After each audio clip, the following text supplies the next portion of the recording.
Today I would like to discuss a very interesting watchmaker. This is Frédéric Montandon, and he was a maker at Neuchâtel, and his identity has been very hard to tease out of the available data. However, we have been able to conclude without a doubt the identity of this maker. Now, information that we have via various sources appear at the very beginning and from the entire process to be quite convoluted. It almost appears that we're dealing with two separate individuals. Now, this is mainly because in the Davoine almanacs, the Swiss Davoine almanacs from 1865, 1866, and 1867, they list this maker as a Frédéric Auguste Montandon, and they provide the addresses. Now, this is somewhat of a red herring. It does not appear to be germane to the individual that we can clearly identify as Frédéric Montandon. It may have been that during this period he had with him working a relative, cousin of some sort. This is highly possible. We do see that he is constantly hiring various specialists, and this appears through articles in the Feuilles d'Avis de Neuchâtel, and so these are mainly remonteur et repasseur. However, from the very beginning, we find in the 1858 electoral rolls, we do have a mention of a Frédéric Montandon at number 8 Rue de l'Hôpital, and his birthday is specifically given as 1831. And therefore, with this information, we know that this is Frédéric Montandon Clerc, and he lived from 1831 to 1892. Now, where we have difficulty is, once again, the Davoine almanacs. At the beginning, they list this individual, Frédéric Auguste. They list him under fabricant de horlogerie at Rue du Château, number 4. Now, this same individual is also at Rue du Séon, number 18, and he eventually can be found at Place du Port. Now, after we continue with the investigation, we find other sources. The Annuaire Général de la Suisse in 1871 lists a Frédéric Montandon établisseur. Now, this is very important. This is the individual who actually puts his name on a watch, and he is listed at Place du Port and en face Grand Hôtel du Lac.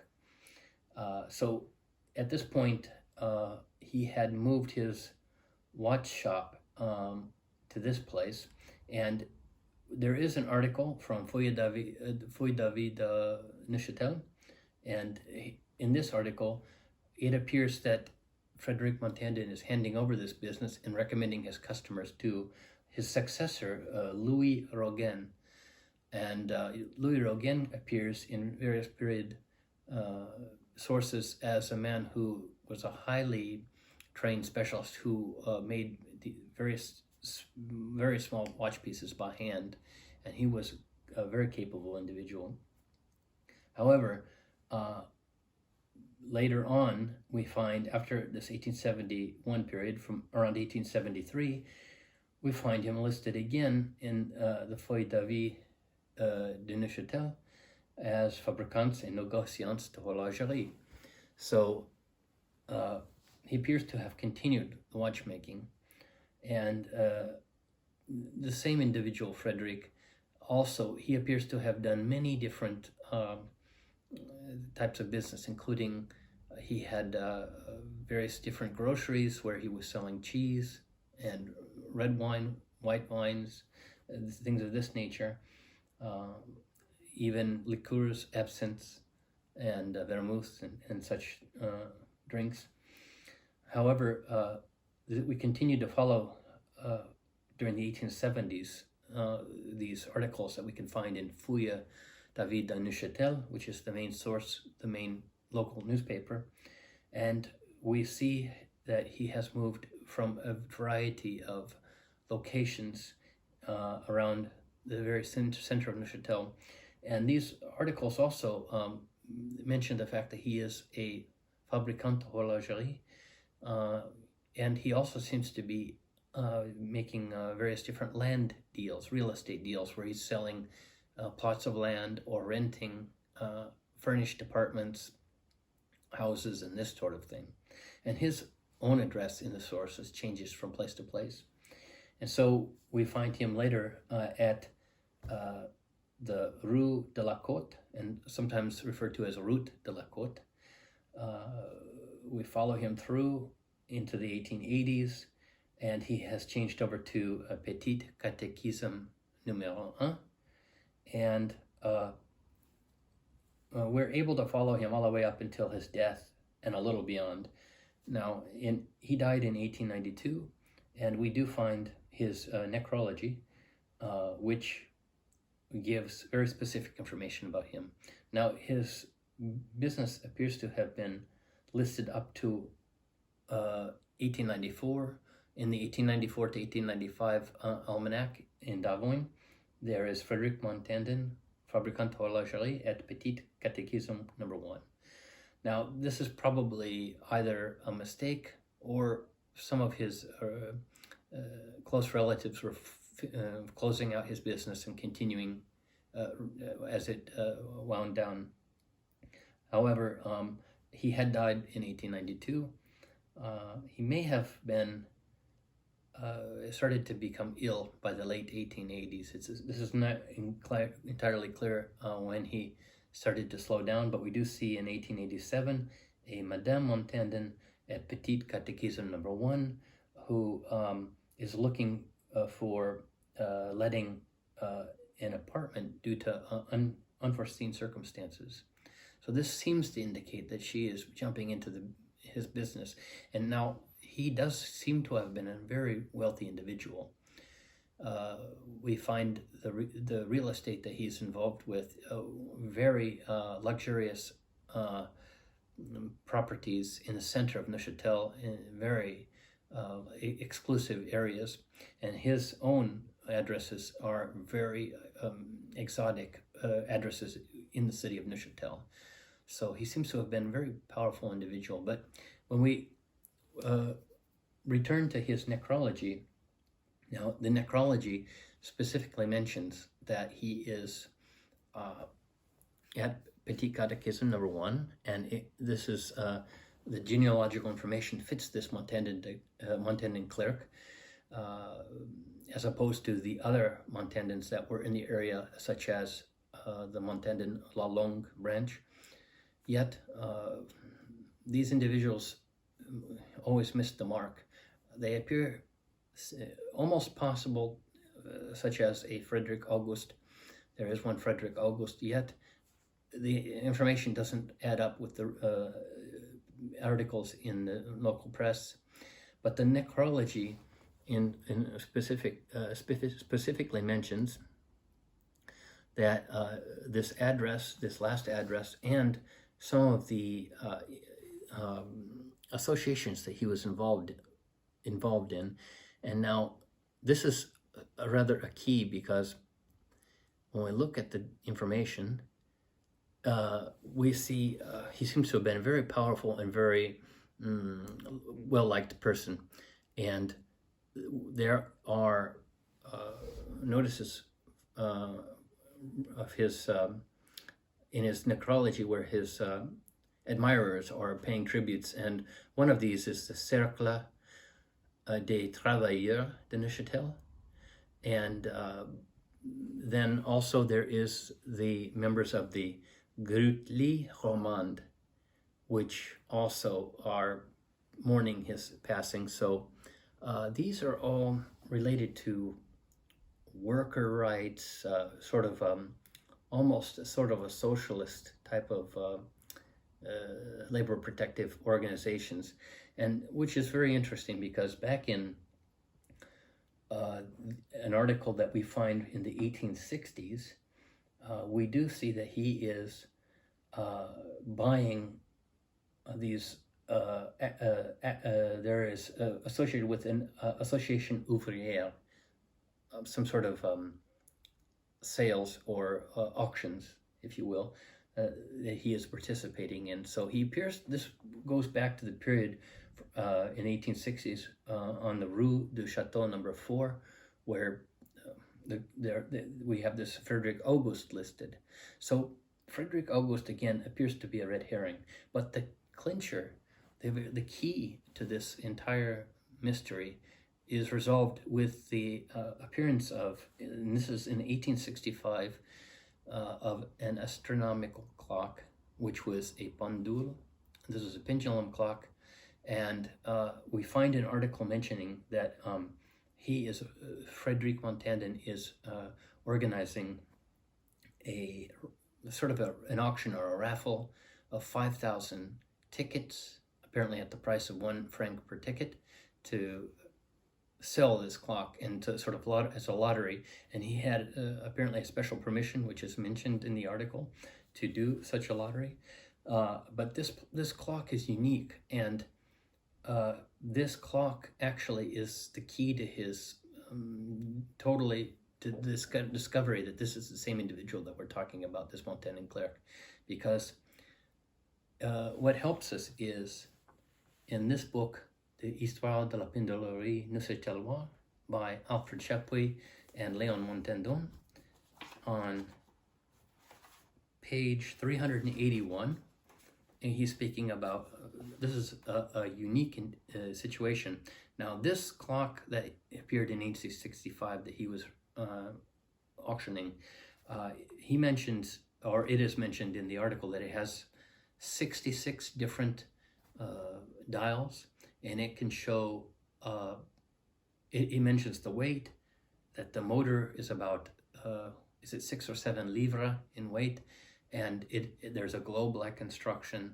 It has the ability to tell the time in, 67 different cities around the globe, including telling the seasons, and it's a very, very intricate piece. That these types of pieces are so rare that we're talking about, these are totally unique items. And in this book by Chapuis, we find him mentioning dans la Gazette de Neuchâtel du 23 mars 1865, nous révélons la description suivante. Charles-Auguste Jonner de Verrières expose en ce moment dans notre ville une horloge fabriquée par lui ayant 40 cadrans, dont 34 donnent l'heure de 67 des principales villes du monde, avec les degrés de latitude et de longitude sous lesquels se trouvent ces villes. 12 autres cadrans représentent les 4 saisons des 2 hémisphères. Un autre indique lorsque la pièce doit être remontée. Un autre marque les jours de la semaine. Un grand cadran indique les jours du mois, les jours de l'année, les phases de la lune, la table d'équation qui marque le temps vrai et le temps moyen, selon la marche du soleil. Enfin, un sphère tournant dans 2 cercles dont l'heure universelle, les distances de toutes les principales villes du monde et la longueur des jours sous tous les degrés de latitude. Le tout marche par un seul poids moteur pesant 6 livres. En effet, cette horloge avait été exposée à Neuchâtel puis à Genève. Elle fut même transportée à Paris. Nous avons en vain cherché à savoir ce qu'est devenu ce beau moment où tant d'ingéniosité vous employez pour suivre le cours des astres et contrôler les heures avec une rigoureuse exactitude. D'autres fantasies savantes ou pittoresques répandues au-delà des frontières pourraient attester s'il était nécessaire le goût de nos pendeliers, d'autrefois pour les complications les plus inattendues. So basically, this source is basically confirming everything from the original article from 1865 in the Neuchâtel press. And there can be no doubt that this Jonner, this Charles August Jonner, his clock and this clock are the same. Now, let us go back to the genealogy of this Frédéric Montandon. Now, his mother was a Jonner, and she is the sister of Charles August Jonner. Therefore, this clock that Frédéric is realizing the sale of was made by his uncle. And this is, without a doubt, this gives us the identification of this Frédéric Montandon, établisseur en Neuchâtel. And from it, we have much certitude. Now, the watches that he fabricated, now it's not exactly clear how he was signing his watches. However, the fact that he is an établisseur means that he was signing his name, and there are a series of Montandon F Montandon watches signed both Lokla and Geneva. There is an astronomical pocket watch, which I will provide pictures of, that is signed Frédéric Montandon, Genève. So therefore, these are probably objects that relate to him specifically. And we do know that there were other Frédéric Montandons and F Montandons. In particular, Fritz is a name that we come across quite frequently, and we do have, for example, this Lépine movement signed Fritz Montandon Lokla. Now, it is not clear whether Frédéric was signing both Lokla and Genève, or only one or the other, or possibly even Neuchâtel. This can vary based upon the taste or the purpose of the watch. We do have, for example, such watches, and I will provide close-ups of this piece. This is a very beautiful woman's watch with this colored enamel, and this is a highly accurate piece even today. This is seemingly dating from the 1870s, which is the heyday when he was fabricating. And we see F. Montandon Lokla. Now, it is quite possible that this relates to him, because at this time, one of the main Fritz Montandon fabricators would have been too young. He was born in around 1850, so for him to be fabricating at the age of 20 would be a little questionable. Yet we do have other foreign mentions in foreign press of watches which were stolen or found, and there is one, for example, from the UK press, early 1870s, approximately 1870 or 1871, with a golden watch by an F. Montandon Geneva. Serial numbers provided, and I will provide a list of these objects which we know are related to either Frédéric, Fred, or F. Montandon. So this is, once again, this has to be related to Frédéric Montandon, and he seems to have had a long watchmaking career, very, very profitable, very well-minded businessman.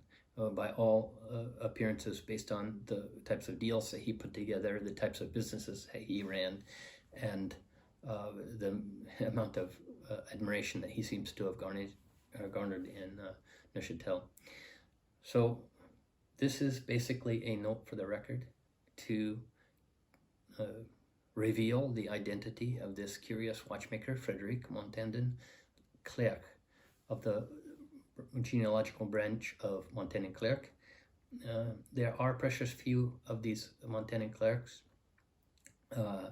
as far as the overall number of Montandon horologists, yet they do, as we can see, play a pivotal role, such as this example of a Neuchâtel-based Montandon watchmaker. This is just a note for the record, and I thank you for your interest.